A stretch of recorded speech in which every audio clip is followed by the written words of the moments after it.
নমস্কার বন্ধুরা, explorers I চ্যানেলের পক্ষ থেকে সবাইকে স্বাগত। গতকাল আমরা এই হাউসবোটে এসে উঠেছিলাম। এখানে বসে গল্প করার জায়গা, খুবই সুন্দর হাউসবোটটি।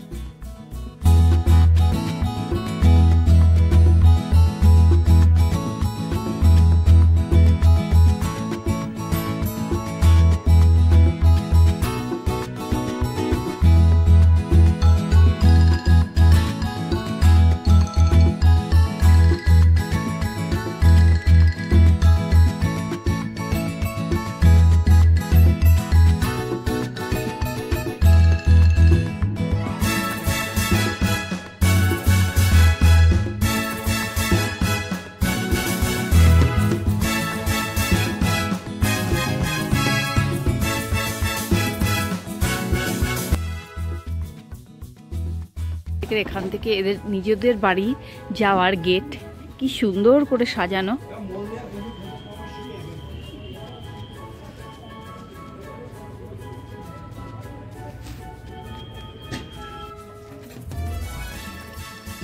এই যে এটাকে কাংড়ি বলে।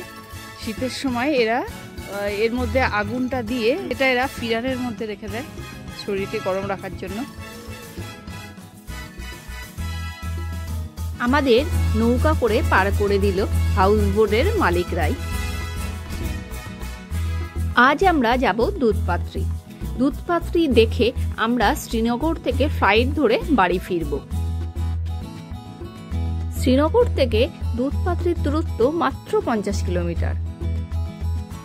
দেওদার পাইনের জঙ্গল আর সবুজ তৃণভূমিতে মোড়া দুধপাত্রি উপত্যকা। 9000 ফুট উচ্চতায় অবস্থিত এই উপত্যকার সৌন্দর্য সত্যিই দর্শনীয়।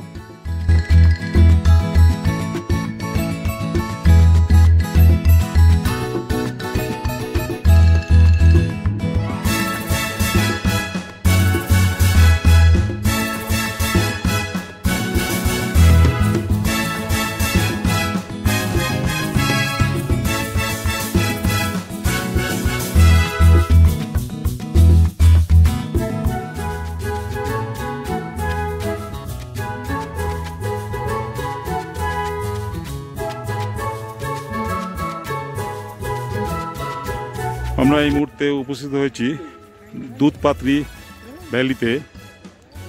কাশ্মীরের অন্যতম একটা আকর্ষণীয় পর্যটন কেন্দ্র এই দুধপাত্রি, যেখানে পর্যাপ্ত পরিমাণে ট্যুরিস্ট আসে না, খুব কম পরিমাণ ট্যুরিস্ট এখানে আসে, কারণ অনেকে এই জায়গাটার নাম জানে না। যারা যারা ডালহৌসি খাজিয়ার গেছেন, ঠিক খাজিয়ারে যেমন ভ্যালি আছে একটা, একদম প্রায় একই রকম এখানে এই দুধপাত্রি ভ্যালিটা। প্রচুর পনি দাঁড়িয়ে আছে, অর্থাৎ খচ্চর, আর ওই যে সামনে দেখা যাচ্ছে প্রচুর ভেড়া চড়ছে। আর এখান থেকে ঘোড়ায় করে যেতে হবে Dudhganga, flower valley, Kashmir valley, আরও অনেক জায়গা আছে, পয়েন্ট আছে, সেইগুলো ঘুরে ঘুরে দেখতে হবে। ঘোড়া বার্গেনিং করার ব্যাপার আছে। আর এটা হচ্ছে পার্কিং স্ট্যান্ড, গাড়ি পার্কিং। এই যে এটিভি রাইটও আছে।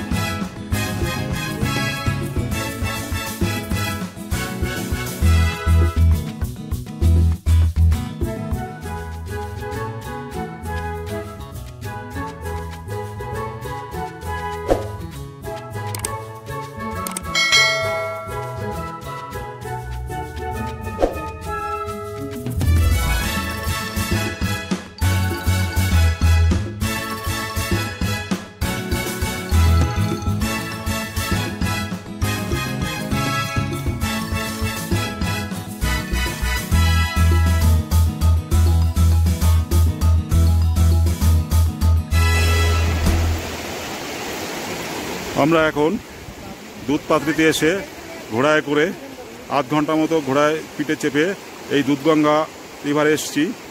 এটাই হচ্ছে দুধপাত্রির মেন আকর্ষণ পয়েন্ট। খুব সুন্দর জায়গা, দুপাশে দেওদার পাইনের জঙ্গল, তার মধ্য দিয়ে এই যে দুধগঙ্গা নদী কুলকুল করে বয়ে চলেছে। পর্যটকরা প্রকৃতির আনন্দ নিচ্ছে।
এখন আমরা চলে যাব শ্রীনগর এয়ারপোর্ট।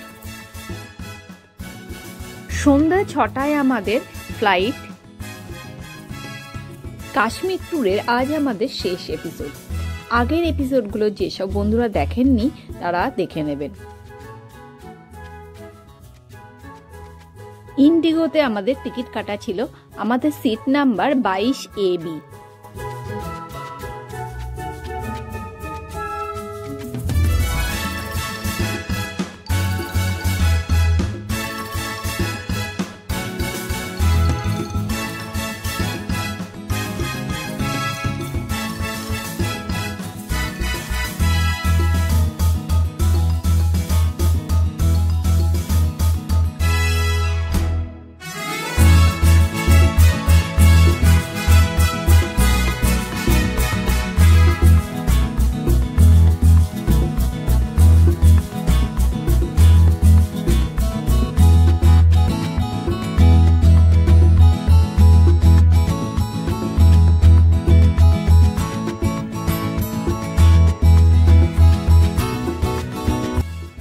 ভিডিওটি কেমন লাগলো বন্ধুরা কমেন্ট করে জানাবেন।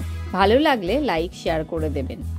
যেসব বন্ধুরা চ্যানেলে নতুন তাদের কাছে অনুরোধ রইল চ্যানেলটি সাবস্ক্রাইব করে পাশে থাকা বেল আইকনটি অন করে দেবেন, যাতে ভিডিও দেওয়ার সাথে সাথেই আপনারা দেখতে পান। আজ আমরা ভিডিওটা এখানেই শেষ করছি। নতুন কোনো ভিডিও নিয়ে খুব শীঘ্রই ফিরব। ততদিন সবাই ভালো থাকুন, সুস্থ থাকুন। Thanks for time.